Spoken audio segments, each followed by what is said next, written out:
nós estamos chegando ao final da série de pregações, de estudo no livro de Josué.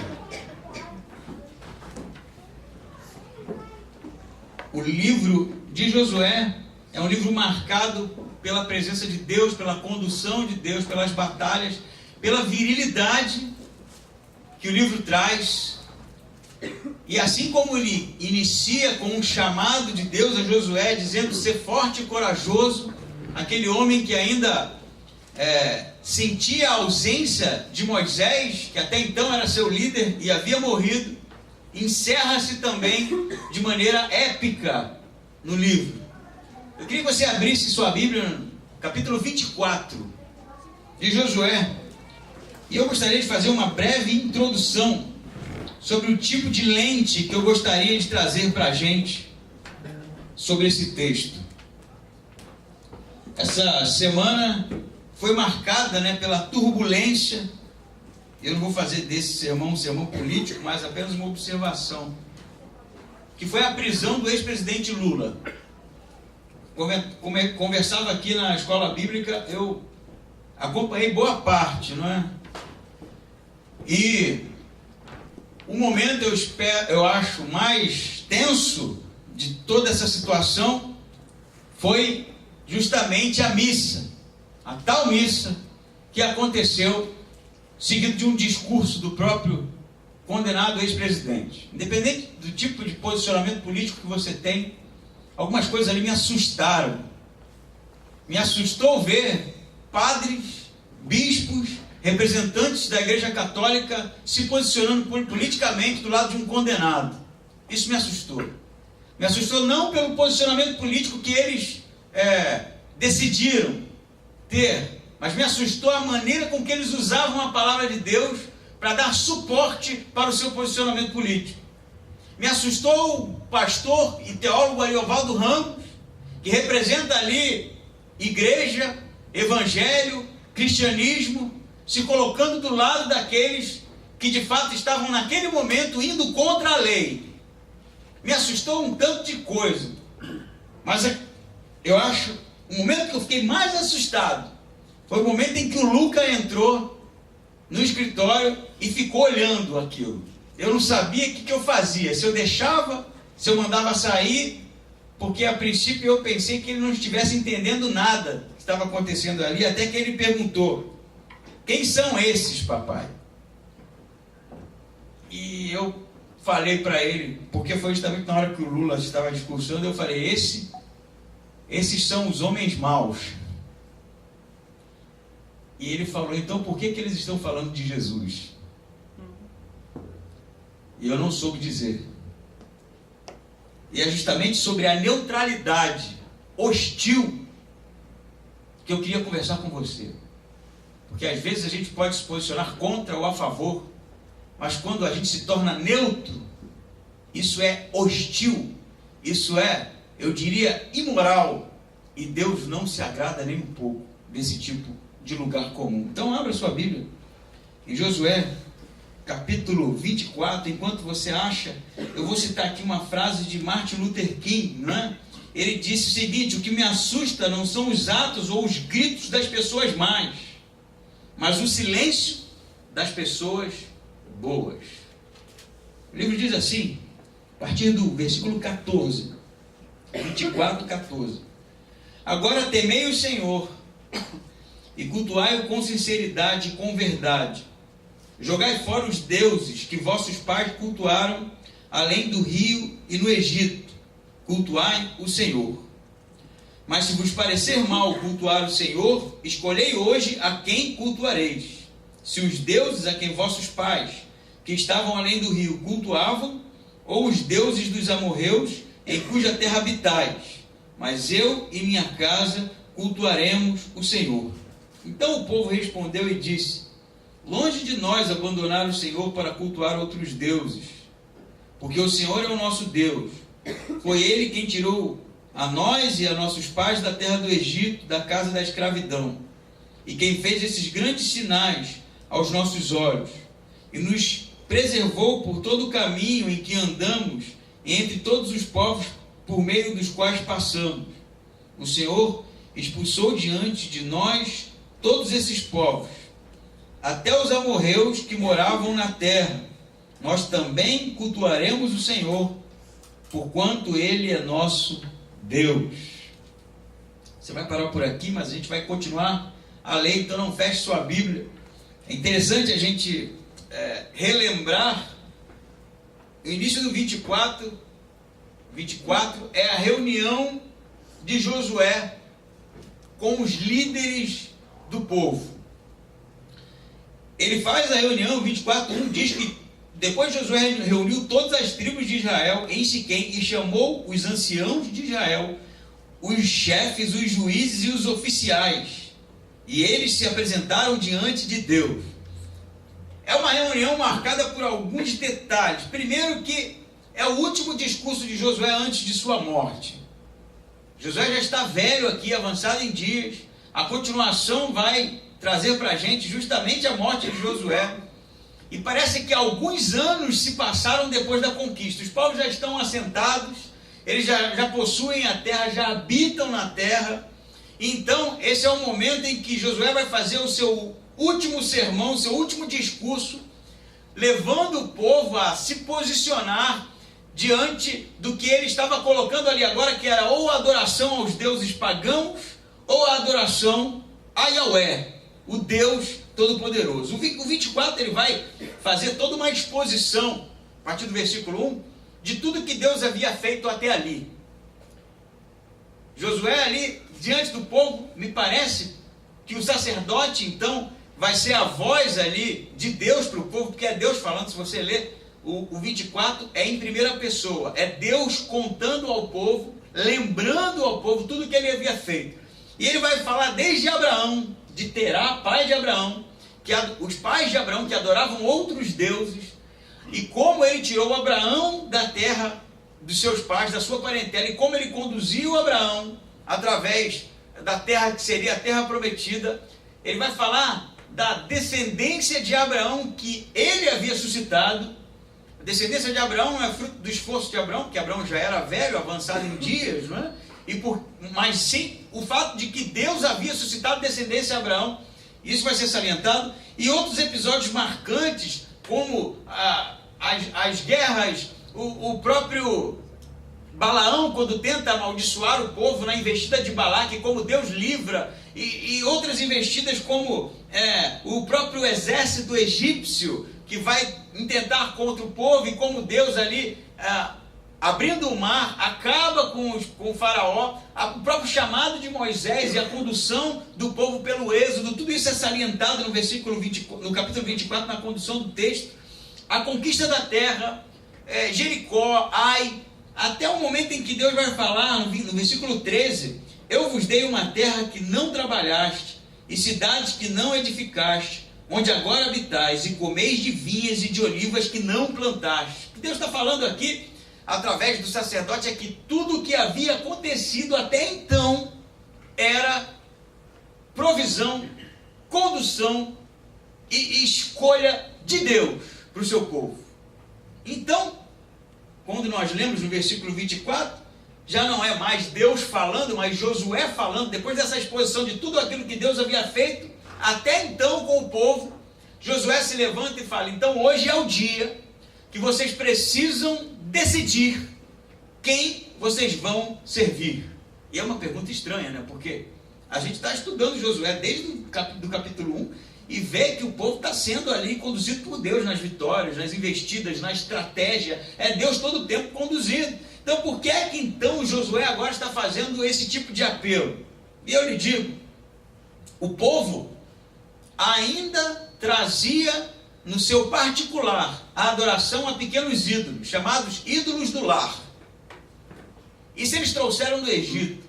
O que é mais curioso nessa história é que Siquém, que é o lugar onde está acontecendo essa última reunião aqui com Josué, é justamente o lugar onde Jacó enterrou os ídolos do seu sogro. Porque suas esposas trouxeram ídolos do lar. Não sei se vocês lembram da história. E aqueles ídolos tinham um valor financeiro. Eles valiam dinheiro. Então Jacó decide em Siquém acabar com aquilo e enterra todos os ídolos, se desfaz daquilo e e ergue um monumento em recordação a esse fato. O momento em que eles enterraram todos os ídolos e seguiram. Se você quiser fazer uma busca aí sobre esse episódio, você pode procurar Gênesis 35, no versículo 4. Está justamente esse episódio em Siquém. Josué escolheu Siquém não à toa. Ele escolheu Siquém porque foi justamente o divisor de águas na vida de Jacó. Ele iria seguir ao Deus Todo-Poderoso e não a ídolos dos seus pais. E agora qual é o discurso de Josué? Vocês viram o que Deus fez. Deus conduziu até aqui. E esse é o momento que vocês precisam se decidir. Ou vocês vão adorar os deuses dos seus pais, ou vocês vão seguir a Yahweh. O povo vai dizer, né? Não, nós seguiremos a Deus e tudo mais. Josué vai bater no peito aqui, vai dizer, independente da escolha de vocês, eu quero deixar uma coisa bem clara aqui. Eu e a minha família, e a minha casa, e quando ele fala casa, ele não está falando só dos seus familiares, mas todos aqueles que estavam debaixo da autoridade de Josué, seguiremos ao Senhor. Portanto, hoje, decidis a quem vocês irão servir. Pois então, esse é um texto muito usado para congresso de família, né? Ele fala, eu e minha casa. Mas o que é notório aqui é que a exposição do escritor bíblico, o posicionamento de Josué, não deixa lugar para estar no meio. É preto e branco, meu amigo. Ou você adora os ídolos, ou você adora Yahweh. Não tem meio termo. Não tem cinza. É preto ou branco. Porque o problema de você não estar em um lugar definido é que você é neutro. E neutralidade é indiferença. E indiferença é vaidade, é egoísmo. Eu lhe explico. Quando a gente, por exemplo, é indiferente com a fome, a gente se depara com tantas e tantas imagens, vídeos, informações de pessoas que sofrem por causa da fome, né? Principalmente nos países pro lado da África. E na maioria das vezes isso não nos toca porque a gente não passa fome. Porque se passasse, é óbvio que isso iria tocar na gente muito mais.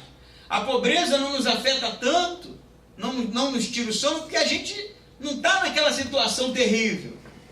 E assim sucessivamente vai seguindo o fato de que a indiferença, ela está conectada ao episódio seguido de que, por isso não estar acontecendo comigo, isso me é irrelevante. Entende o argumento? Isso é indiferença. Você não é indiferente com coisas que lhe afetam, porque você vive essas coisas. Você não é indiferente, por exemplo, quando o dedo do pé, seguido de uma caminhada, esbarra de maneira acidental em uma pedra com um pouco mais de massa do que o que seria para não causar dor. Quando a gente esbarra nesse tipo de pedra e o dedo dói, nós não ficamos indiferentes, porque aquilo nos toca, porque aquilo de certa forma causa sofrimento, porque aquilo nos incomoda. Mas quando é o outro que esbarra, tanto faz, porque isso não é comigo. Esse é o problema da indiferença, esse é o problema da neutralidade. A neutralidade, embora não seja um lugar definido, é o lugar do eu. A neutralidade é o lugar do eu, é o lugar da indiferença, é o lugar do egocentrismo, é o lugar do eu no trono, do eu em primeiro lugar. Por isso Deus não admite isso. Eu já disse isso algumas vezes. É melhor que você seja um estuprador, para te chocar. Imagina isso, um estuprador, bicho. Ou você é um estuprador, confesso, fiz e assumo, ou você é aquele que não admite esse tipo de conduta, e são dois lugares para se estar. Esses dois, embora o estupro seja algo imoral, é um lugar para se estar, meu amigo. O problema é que, quando você se encontra em uma situação em que o estupro existe, ele acontece, mas você não quer nem saber. Não me importa. Sabe o que é isso? Faz de conta que você está passando, saindo daqui hoje, entrando numa rua dessa aí, num beco, tem um cara tentando estuprar uma menina de 13 anos. E aí você nem se importa. Não é contigo. Isso é algo muito pior pior do que estuprar. Já pararam para pensar nisso? A indiferença é muito pior, porque aquilo não te toca, porque aquilo não lhe incomoda, porque o sofrimento do outro para você não é nada. E eu estou aqui falando só necessariamente de sofrimento, não. O sentimento que Deus tem é esse. Decidam hoje, ou vocês servem os deuses dos seus pais, o problema é de vocês. Quer servir? Pode servir. É com vocês essa decisão. Ou vocês servem a Deus, porque no meio não dá para ficar, meu amigo. E para onde isso nos conduz? É óbvio que nos conduz para o fato de que a gente conhece o que é o Evangelho, a gente sabe o que foi a morte de Cristo, a gente reconhece tudo que isso representa na nossa vida, a gente professa isso, a gente diz que crê, mas na hora de tomar uma decisão a quem a gente vai servir, qual é o lugar que a gente está? Qual é o lugar? Você poderia hoje levantar a mão aqui, com todo o vigor, e dizer assim, ó, eu sirvo o Senhor. Tudo que eu faço está na mão dele. Todas as minhas decisões vêm dele. Você poderia dizer isso aqui, levantar a mão de boca cheia e dizer isso? Ou então você dizer, eu não faço, não me interessa, eu quero seguir essa vida aqui dos outros deuses e não quero saber de Deus. Você também é desse? Eu respeito esses dois. Mas se você é aquele que diz que é, mas não é, é aquela coisa meia boca. No Rio a gente usa essa expressão meia boca, sabe? De qualidade ruim.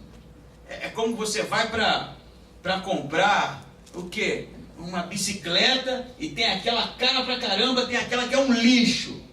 Você está duro, você compra o lixo. Resolve o seu problema.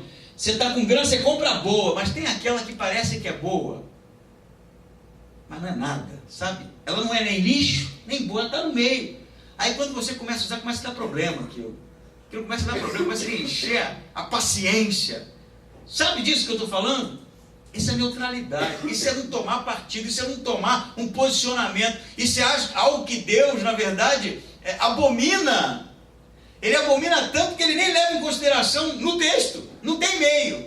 E eu vou lhe dizer, a idolatria em Israel não era pública. Nunca foi, a maioria das vezes, tirando alguns episódios como Jezabel, que a gente sabe, mas a maioria das vezes a idolatria em Israel não era algo que a galera ia para a praça pública adorar. Era junto com o culto a Deus, eles mantinham a adoração a Deus, mas também traziam os ídolos.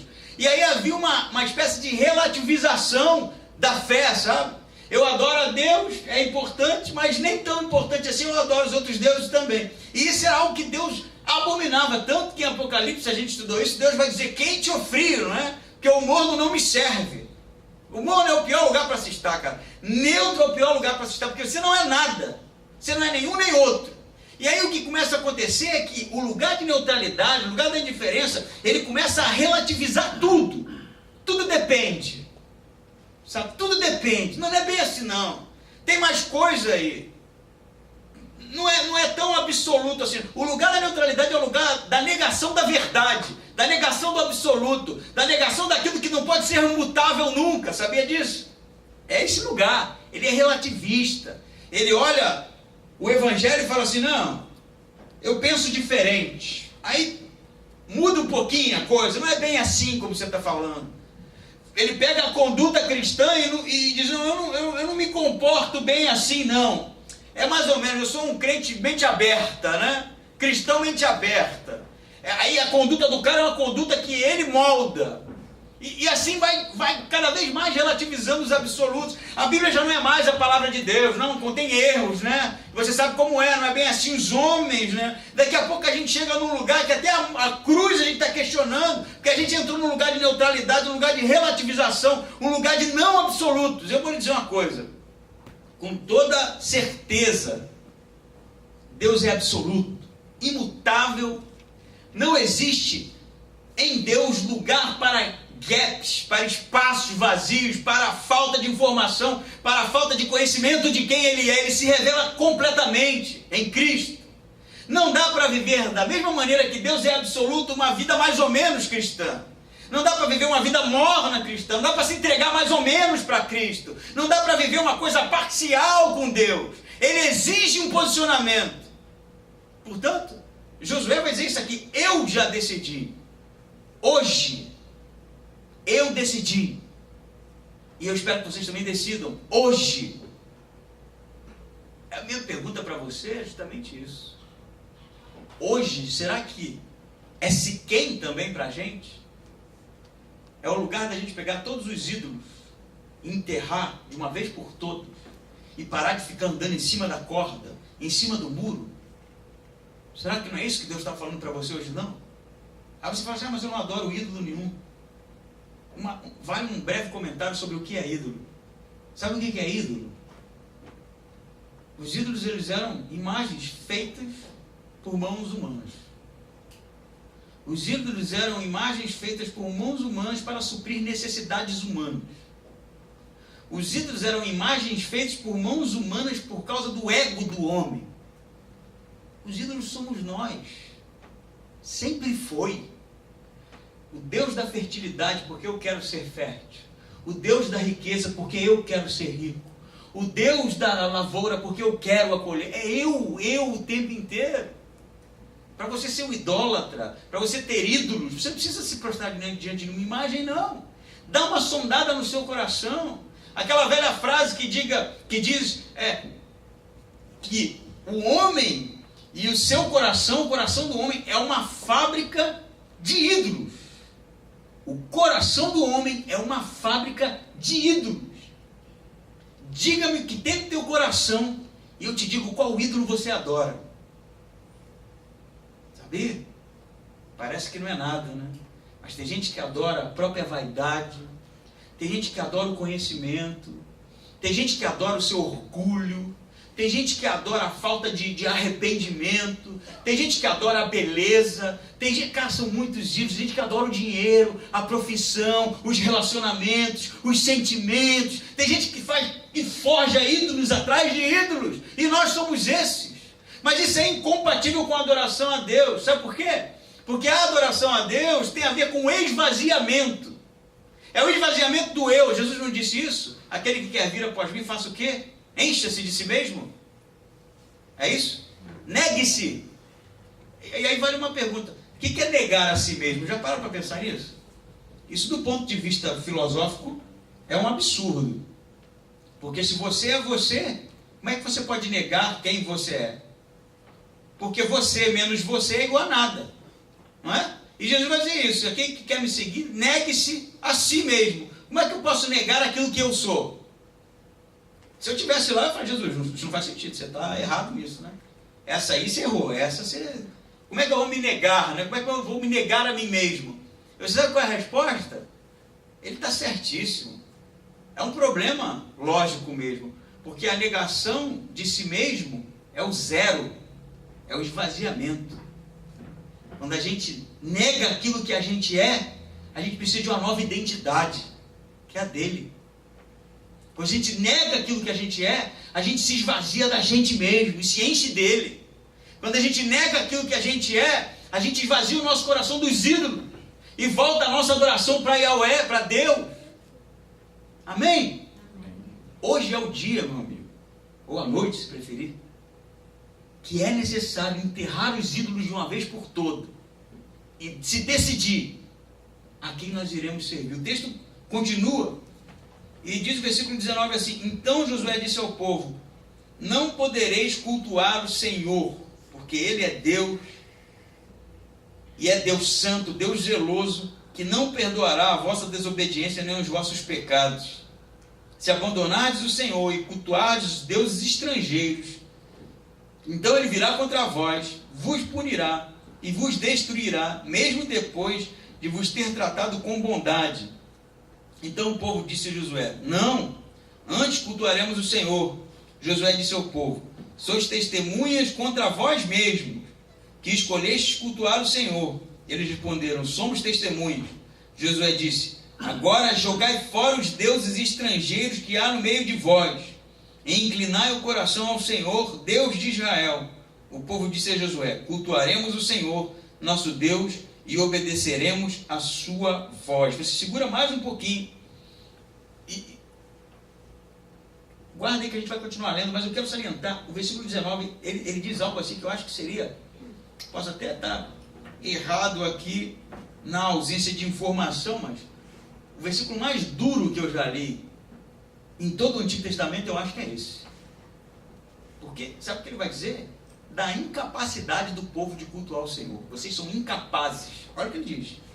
Então Josué disse ao povo, versículo 19: não podereis cultuar o Senhor, porque Ele é Deus santo e zeloso. O que isso significa? Ele diz mais, ele diz que ele não perdoará os vossos pecados, não é isso que diz? Ele não perdoará a vossa desobediência, nem os vossos pecados. O que Josué está dizendo aqui? Por que o povo não pode adorar a Deus? Por que o povo não pode servir a Deus? Por que Josué está dizendo que Deus é algo inalcançável para a condição do povo naquele momento? E a resposta está no próprio texto. Ele é santo. E a única maneira de servi-lo é sendo santo. Ele é zeloso.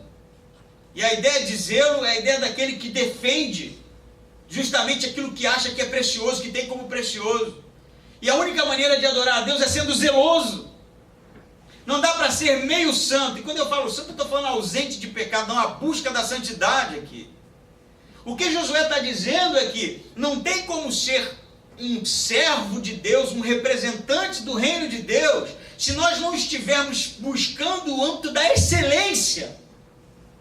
Vocês não estão capacitados para adorar a Deus. Engraçado que isso é um discurso meio contrário àquele que a gente escuta, né? Não, eu sou pecador mesmo, né? Eu vou seguindo assim, mas sabe como é que a carne é fraca? A gente escorrega. Isso aqui é contrário ao discurso. Me perdoe, mas isso aqui é contrário ao discurso do texto. O que Josué está falando é que a única maneira de ser um representante de Deus é buscar a excelência no relacionamento com Ele. É buscar a excelência no que tange a representação do Evangelho em nós. É buscar a excelência no serviço e no tipo de escravidão que nós nos oferecemos para estar prestando a Ele. Não sei se você sabia disso, mas nós somos escravos de Cristo, não é? Ele quem o diz. Então, Josué está aqui, eu acho, levando o povo a, de certa forma, não jogar fora somente os ídolos, enterrar, como Jacó falou, mas buscar um lugar de que em alguém olhando, que seja um povo, que seja um inimigo, para aqueles ali, eles veriam Deus nele, porque eles seriam zelosos, seriam santos, seriam a representação do reino de Deus. Entende? Mais uma vez, vem à tona o fato de que não tem um lugar mais ou menos, ou a gente brilha como cristão, como seguidor de Cristo, ou a gente não é nada, ou a gente entra no grupo aqui, quem sabe que Josué vai salientar, vocês não podem adorar a Deus, vocês não podem, vocês estão muito abaixo do que é necessário para a adoração genuína, essa vidinha que vocês estão levando, é muito abaixo, Deus não vai aceitar isso, e ele fala assim, é melhor vocês decidirem agora, porque Deus não vai perdoar. Sabe o que Deus não vai perdoar? A gente sabe que Deus perdoa pecados, não é disso que ele está falando. Deus não vai perdoar dizer o que eles estão dizendo, nós iremos sim adorar a Deus, para depois cair na idolatria de novo. Porque isso é adultério, meu amigo. Isso é traição. Isso é imoralidade. A gente fala tanto de perdão. Já experimentou uma traição do cônjuge? Já? Não. Espero que não, né? Você chegar em casa e ver sua esposa deitada com um homem, seu marido com uma mulher, experimentou isso? É muito fácil a gente falar, não, precisa perdoar. Meu amigo, arranca um braço meu, mas não faz uma coisa dessa, não. Eu não sei para onde que eu iria. Para bem longe. Na verdade, eu nunca pensei nisso, porque eu tenho certeza que isso não vai acontecer. Mas já pensou na situação? Você fala assim, não, te amo, vou dedicar minha vida, constrói uma família, uma trajetória, né? Palavras e promessas de amor. E aí a mulher, eu acho que tem mulher aí que começa até a coçar a cabeça, só de imaginar, né? A Miriam chegou a esfregar o braço ali, já deu uma cutucada no Chico, só nem pense, né? Aí você chega em casa, tá o teu marido com uma mulher, na cama, na tua. Foi sério. O facão, né? Que é para limpar peixe. Ia ser usado agora, né? Ou então o homem, né? A gente diz que para a mulher é mais fácil essas coisas, né? Escambau. Eu preferia morrer a me deparar com isso. Porque eu nem sei como seria depois. Perdoar, como se fosse uma amnésia, né? Imagina Deus, cara. José está falando assim, é melhor não falar. É melhor nem dizer. Melhor vocês adorarem outros deuses, porque vocês não podem adorar a Deus, para depois voltar para essa vida que vocês estão voltando. Ele não vai admitir isso. É a oportunidade, né? Se não é, decide agora, vai com as tuas negas para lá, né? Mas é o inaceitável, sabe? Você sabe o que vai acontecer, cara? Josué vai morrer e a geração seguinte vai ser idólatra. Você pode ler, continua lendo. Você vai ver que isso vai acontecer. Mas esse lugar de decisão, ele é importante.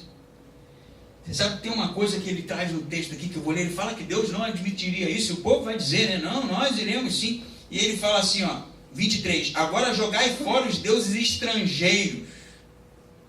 Eles eram estrangeiros porque ele vai dizer aqui no versículo 14, que a gente leu primeiro, que eram os deuses dos vossos pais, do outro lado do rio.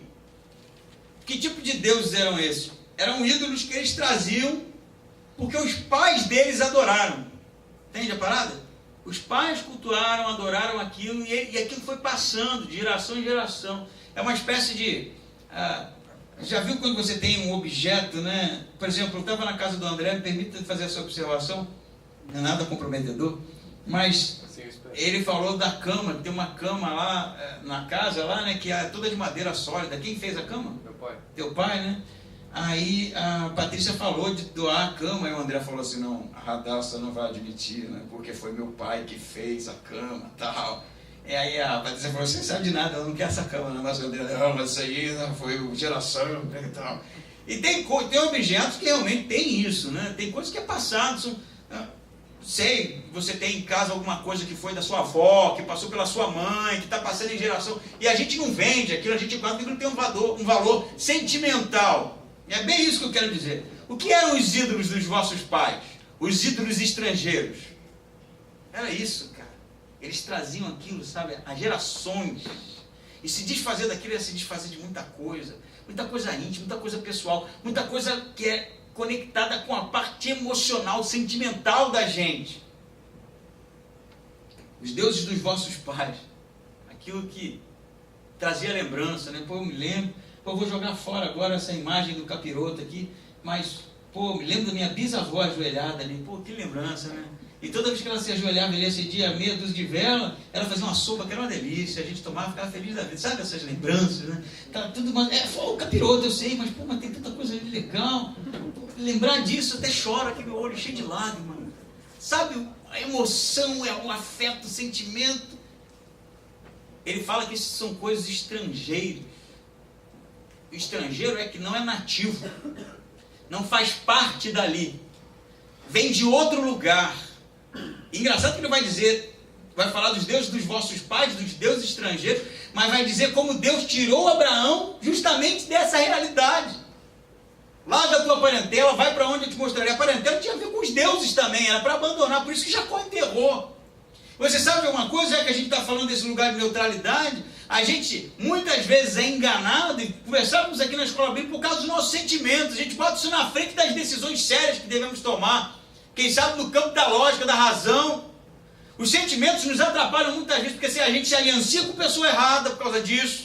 A gente se envolve tanto que às vezes essas pessoas carregam. Eu não estou dizendo que a nossa força tem que ser ir contra as pessoas, mas é no campo das ideias, aqui o que a gente conversava. A pessoa professa uma coisa que é contrária ao que você crê, carrega todo um conjunto de crenças que é completamente oposto daquilo que você crê, e você, porque ele é legal, é maneiro, é gente boa, porque tem grana, porque tem status, porque representa alguma coisa, a gente se achega, sabe?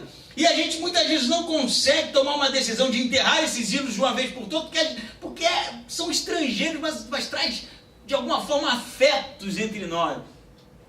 Eu fui envolvido em uma situação parecida. Eu não vou citar nomes aqui, mas alguém discordou do que eu ensino, e eu não ensino o que eu inventei, eu ensino o que eu estudei, e por causa disso teve um mal-estar, até que uma pessoa veio para mim e falou assim, pô, mas ele gosta de você, ele gosta, não tem nada contra você, mas eu falei, você não está entendendo, velho, eu nem conheço direito, Não me interessa se gosta de mim. Isso não é relevante aqui. Não me interessa se é gente boa. Pode ser que seja. O cara mais maneiro do mundo, de um coração enorme. O que eu estou falando é que aquilo que ele crê não entra em harmonia com aquilo que eu creio. E o sentimento nessa hora é a última coisa que eu vou levar em consideração. A gente falava aqui na escola bíblica, para mim, se você professa alguma coisa contrária ao que eu professo, você está do outro lado da linha, meu amigo. Sabe a linha que divide? Você está do outro lado da linha. Foi assim no concílio de Nicéia. Eu vou lembrar para você aqui. Tinha um herege chamado Ário. E Ário, ele estava ensinando que que Jesus não era Deus, não era divino, era uma criatura. Foi feito um concílio por causa de Ário. E lá no concílio, vai lá, diz aí, o que você crê? Ele expôs a crença dele, então ali foi combatido, foi derrotado na base do argumento da teologia. Então, aquele que estava liderando traçou uma linha aqui e falou assim, ó, essa aqui é a linha, Jesus é Deus ou Jesus é homem? Se posicione agora. Ele se posicionou e foi excomungado, para longe, não interessa se era gente boa, isso é incompatível. O que eu estou querendo dizer com tudo isso, gente? Os deuses dos vossos pais, a história é bonita, sabe? Tem muita coisa de afeto, muita coisa de momentos que passamos, mas isso é incompatível com a crença em Deus, isso é incompatível com a adoração a Deus. O que a gente tem que aprender de uma vez por todas a priorizar qual é o conjunto de crenças que o cristianismo exige que eu professe. É isso. Isso aqui é certo. Jesus é Deus, Ele morreu na cruz por mim, Ele me salvou, e eu fui comprado com preço de sangue, e agora eu sou salvo. Ele exige de mim uma conduta santa, uma vida de santidade, uma vida de serviço, uma vida de entrega. Eu morri para o mundo, renasci para... É isso que você crê. Mas se a sua conduta não é isso, se na sua conduta tem deuses estranhos, tem idolatria ou tem uma vida mais ou menos, você precisa de um posicionamento hoje. Precisa de um posicionamento. Precisa fazer o que Josué está falando. Deitai fora os ídolos, porque Deus não vos perdoará. É duro, né? Mas é o que o texto está dizendo, eu não estou inventando. O mensageiro não é importante, é que a mensagem é importante. É duro, mas é isso, cara. Quem sabe a gente não está padecendo de nenhuma doença, a fome não nos pegou, a desgraça não nos alcançou, mas a gente pode ser que esteja gerando em Deus, sabe? Esse sentimento de, cara, eu fiz tanta coisa por Ele, sabe? Ó, eu dei meu filho naquela cruz lá, eu movi em montanhas, universo, olha como é que o cara vive, olha como é que a mulher vive, olha como é que eles se comportam. Mas o que eu faço com isso? Que Jesus vai dizer, né? De maneira tão bonita, né? Que a gente gosta de botar Jesus bonitinho assim, né? Jesus parece um poeta quase, né? Jesus dizia sempre com aquela cara de amor, aquela mãozinha assim, né? Meio sofrendo e tal. E eu não sei como é que você vai botar essas palavras na boca desse Jesus aí, quase uma menina, que diz assim, que aquele que não largar pai, mãe, filho e filha, irmão e irmã por causa de mim, não é digno de mim. E eu acho que esse tom não é um tom muito suave, não. Sabe, seu filho, sua filha, sua mãe, você amar mais esses do que a ele, você não é digno. Olha o que José está falando. Vocês não podem, não têm condições de louvar a Ele, de servir a Ele. Vocês adoram outras coisas, que vocês amam outras coisas. Isso é uma coisa para você pensar mesmo. Você sair do culto hoje dizendo que eu sou o cara mais escroto do mundo, eu já estou bem acostumado com isso, e falar que não aceita esse tipo de coisa, você não quer esse tipo de Deus, eu te respeito mesmo. Fazendo aquele cara lá, é cara de posição. Se você ficar aqui essa noite, e aí o seu íntimo, hoje eu tomei a decisão, cara, eu vou servir, eu vou mudar, eu vou ter uma conduta que Deus vai se orgulhar de mim, eu te respeito também. Você tem meu respeito. Agora, se tu está no meio, cheio de desculpa sempre, nunca dá, nunca pode, leva a mão, mas eu não te respeito não. Você para mim é nada, sabe? No mundo espiritual, na vida cristã, você não representa nada. É duro, né? É o que Jesus está dizendo. O texto continua, né? E ele vai dizer assim no 25. E naquele dia Josué fez uma aliança com o povo e lhe deu leis e normas em Siquém. Josué escreveu essas palavras no livro da lei de Deus, e tomando uma grande pedra, a pôs ali debaixo do carvalho que estava junto ao santuário do Senhor, e disse a todo o povo: esta pedra será um testemunho contra nós, pois ela ouviu todas as palavras que o Senhor nos falou. Ela será um testemunho contra vós, para que não negueis o vosso Deus. Então Josué despediu o povo, e cada um foi para a sua terra. Jacó tinha feito isso. Quando ele enterra os deuses, ele erige ali um monumento com pedras, né? E Josué vai fazer a mesma coisa, só que a palavra de Josué ela agora é um pouco diferente. Ele diz, primeiro ele diz que aquilo que o povo estava dizendo era testemunha contra eles mesmos. Eles dizem, nós iremos adorar a Deus, e Josué vai dizer, essas palavras testemunharão contra vocês. E agora ele faz uma aliança, renova a aliança, não é? Com o povo, da parte de Deus com o povo, e erige aquelas pedras. Vamos imaginar isso, ele manda carregar aquelas pedronas assim, põe uma, põe outra em cima, que não fica bem alto. Ele diz assim, essas pedras são testemunhas. Presta atenção no que ele está dizendo. Isso é uma testemunha do que nós fizemos aqui, porque essas pedras ouviram o que vocês disseram. É isso que ele está falando? Essas pedras vão ficar aqui. A grosso modo, o que ele está dizendo é assim, se o povo se desviar, a pedra está lá. Expõe. Que pedra é aquela, pai?